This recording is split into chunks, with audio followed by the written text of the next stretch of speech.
Question आपके पास है कि सर्कल जो सेंटर हो इस रेडियस 4 सेंटीमीटर।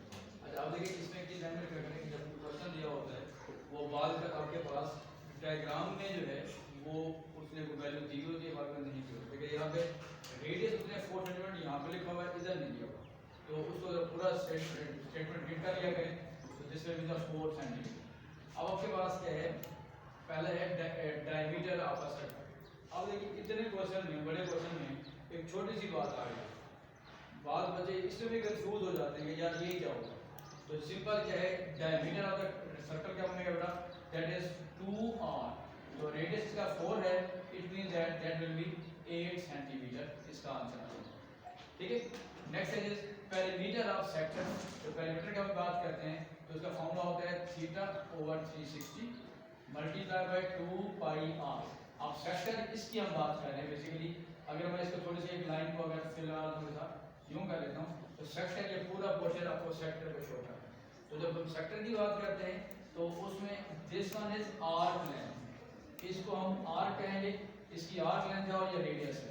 तो आर्क लेंथ का फॉर्मूला होता है θ/360 मल्टीप्लाई बाय 2 पाई r और प्लस 2 रेडियस। तो 2 रेडियस जो है आपके पास ये आपका आंसर आ रहा है। तो जस्ट आपने क्या करना है, मेरा इसका एंगल है 40/360 मल्टीप्लाई बाय 2 और पाई की वैल्यू अगर तो हम कैलकुलेटर यूज कर रहे हैं तो आप उसको अप्लाई कर सकते हैं और 2r जो होगा दैट विल बी 8। हां जी, इसका आंसर क्यों बता देगा अगर इसमें 130 सॉरी, इसका जो एंगल बनेगा दैट विल बी 130। इसका आंसर आप बता दीजिएगा प्लीज।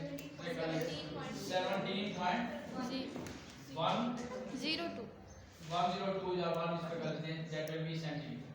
अब आ जाएगा एरिया ऑफ शेडेड। अपनी जब एरिया ऑफ शेडेड की बात आप करेंगे तो एरिया ऑफ शेडेड में आपने कॉन्सेप्ट यूज करना है। देखिए ये आपके पास पूरा एक सेक्टर है और this one is the triangle. तो कॉन्सेप्ट क्या बनेगा कि area of shaded is equal to area of sector LOM minus area of triangle LOM। जो ये ट्रायंगल है इसके आपने मैनेज करना है। अब एरिया ऑफ सेक्टर का फॉर्मूला होता है θ/360 multiply by pi r square. यहाँ पे रेडियस जो है वो 4 है और उसके बाद आपके पास एरिया ऑफ ट्रायंगल की जब बात करेंगे, देखिए ये जो ट्रायंगल है this is not a right angle triangle.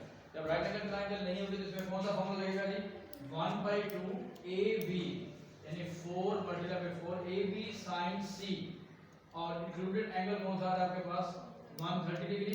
आप इसको फिर सॉल्व करेंगे, ठीक है जी। इसको आप मैनेज कर लेंगे तो ओवरऑल आपका जो आंसर आता है आंसर भी बता दीजिएगा ताकि हम इसको थोड़ा टाइम हम बचा लें। हां जी, कितना आ रहा है जी 12.03 या 12 सेंटीमीटर स्क्वायर। हां जी, कर लेंगे बेटा सारे बच्चे, ठीक है जी। इसको सेपरेट करना है, इस पार्ट को इसको पार्ट में सेपरेट करेंगे और इसको आप माइनस कर देंगे। अब आते हैं बेटा यहाँ पे क्वेश्चन नंबर 2 की अगर बात करें तो 2 में उसने कहा है कि the angle of a sector of radius 6 cm is 40 degree. Angle आपके पास 40 डिग्री दिया हुआ है और जो सेक्टर का है 6 सेंटीमीटर। बेसिकली इसका कांसेप्ट क्यों होता है कि जो सेक्टर होता है अगर उसको कंप्लीट करें, देखिए ये पूरा आपके पास एक कंप्लीट एक सर्कल बन जाता है। एक पूरा सर्कल बनेगा, उसका एक पार्ट जो होता है that is part of a circle is known as a sector. इसको हम सेक्टर कह रहे हैं। अब उसने कहा है कि area of sector is k pi. इसका मतलब है कि जब हम एरिया ऑफ सेक्टर निकालेंगे, एरिया ऑफ सेक्टर का जो फार्मूला है वो है θ/360 multiply by pi r square और उसने बता दिया कि that is k pi. k pi का मतलब है कि आपने in terms of pi answer निकाल लेना, यानी पाई की वैल्यू हम पुट करने की जरूरत नहीं है। या अगर हम यूं भी कर सकते हैं, इस पाई को इस पाई से आप क्या कर दें, कैंसिल आउट कर दें। तो ये बन जाएगा आपके पास, मैं जो दोबारा एक दफा लिख रहा हूं 340/360 मल्टीप्लाई बाय ये 36 बन जाएगा इज इक्वल टू k। तो आपके पास क्या आंसर आ रहा है जी, जो k की वैल्यू आ रही है वो आपके पास 4 आ रही है, ठीक है। नेक्स्ट क्या कह रहे हैं, find an expression in terms of pi for the perimeter of the sector in the form of this one. अब पेरीमीटर का फार्मूला हमारे पास फिर वही कांसेप्ट जो बनेगा हमारे पास दैट इज तो एक तो लिख लेते हैं। पेरीमीटर का फार्मूला क्या होगा बेटा आपके पास, पेरीमीटर ऑफ सेक्टर। अब दो बातें होती है, एक होती है आर्क लेंथ। जब आर्क लेंथ होगी तो इसका मतलब है सिर्फ आपने इसकी वैल्यू निकालनी है। पेरीमीटर में क्या होगा कि आपको उसके जो रेडियस हैं वो भी क्या करना होते हैं, ऐड करने होते हैं। तो पेरीमीटर का फॉर्मूला यहाँ पे बनेगा आपके पास कि थीटा ओवर 360, थीटा भी यूज कर सकते हैं, कोई अगर आप एक्स कह सकते हैं, कुछ और कह सकते हैं, multiply by 2 pi r, radius है 6 और प्लस 2r यानी कि 2 into 6, जो दो रेडियस हैं वो आपके पास ऐड होते हैं।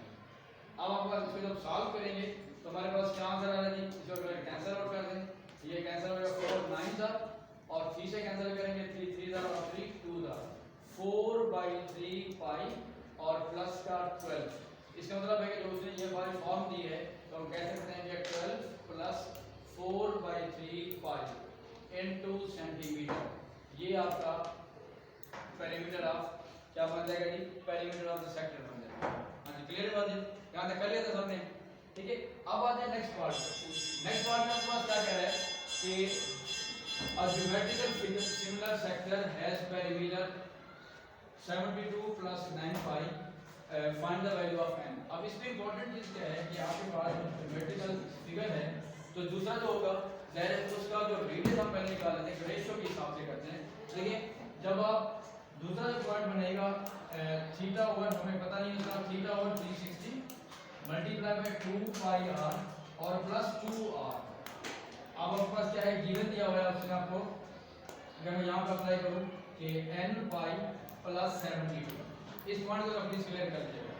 देखिए जो आपके पास पेरीमीटर की बात करें, पेरीमीटर के दो पोर्शन बन रहे हैं, एक तो बन रहा है आर्क लेंथ और प्लस उसका 2 रेडियस। अब इसका मतलब देखिए ये जो इन टर्म्स ऑफ पाई है वो सारा इसको शो कर रहा है, ठीक है। अब यहाँ पे एंगल का हमें पता नहीं है, लेकिन जो दूसरा पोर्शन है 2r, 2r किसके को शो कर रहा है जी, 72, मींस कि हम लोग कह सकते हैं कि 2r = 72, r = 36।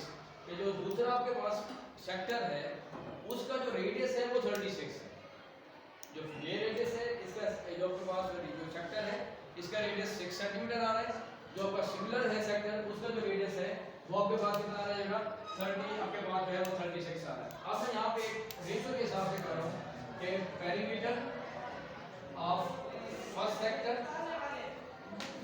Divided by perimeter of second sector is equal to radius of one और रेडियस ऑफ टू।